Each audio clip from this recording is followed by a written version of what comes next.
Hello అండి, welcome to Renuka's culinary. ఇవాల్టి మన రెసిపీ వచ్చేసి బ్రేక్ఫాస్ట్లోకి ఎంతో టేస్టీగా ఉండే టమాటో ఆనియన్ చట్నీ. ఈ టమాటో ఆనియన్ చట్నీ ఇడ్లీ, దోశ వేటిలోకైనా సరే చాలా టేస్టీగా ఉంటుంది. ఈ చట్నీ తయారు చేసుకోవడానికి ముందుగా స్టవ్ పై ప్యాన్ పెట్టుకొని అందులో 1 టేబుల్ స్పూన్ వరకు ఆయిల్ వేసుకోవాలి. ఆయిల్ కొంచెం వేడైన తర్వాత 1/2 టీ స్పూన్ మెంతులు, 1 టేబుల్ స్పూన్ మినపప్పు, 1 టేబుల్ స్పూన్ శనగపప్పు వేసుకొని బాగా ఫ్రై చేసుకోవాలి. ఇవి కొంచెం ఫ్రై అయిన తర్వాత 1/2 టీ స్పూన్ జీలకర్ర కూడా వేసుకొని బాగా ఫ్రై చేసుకోవాలి.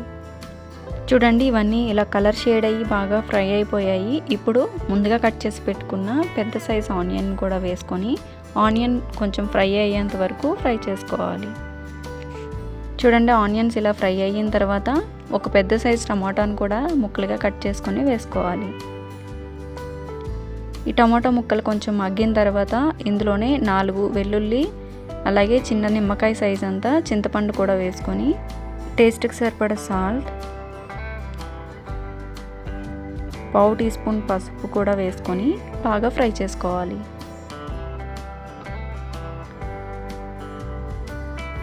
ఇవన్నీ బాగా ఫ్రై అయిన తర్వాత ఇందులోనే ముందుగా కట్ చేసి పెట్టుకున్న కొత్తిమీరని కూడా వేసుకొని ఫ్రై చేసుకోవాలి.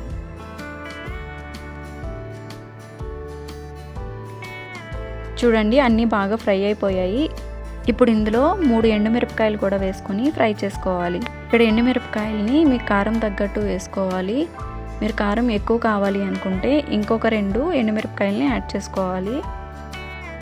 ఇవన్నీ ఇలా ఫ్రై అయిన తర్వాత స్టవ్ ఆఫ్ చేసి కంప్లీట్గా చల్లారనివ్వాలి. ఇలా చల్లారిన తర్వాత ఒక మిక్సీ జార్ తీసుకొని అందులో ఇలా ఫ్రై చేసుకున్న వాటిని వేసుకోవాలి. వేసుకొని వాటర్ వేయకుండా ఫస్ట్ గ్రైండ్ చేసుకోవాలి. చూడండి, ఇలా గ్రైండ్ అయిన తర్వాత ఇందులోనే కొంచెం వాటర్ యాడ్ చేసుకొని మెత్తని పేస్ట్ లాగా గ్రైండ్ చేసుకోవాలి.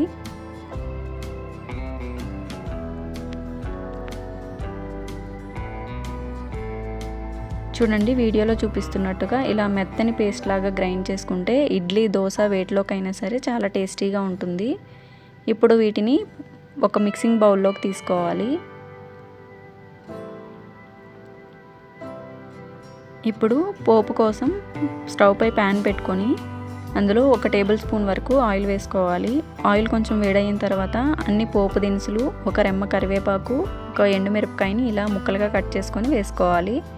ఇలా ఫ్రై చేసుకున్న వాటిని ముందుగా గ్రైండ్ చేసి పెట్టుకున్న చట్నీలోకి ట్రాన్స్ఫర్ చేసుకుంటే చట్నీ రెడీ అయిపోయినట్టే.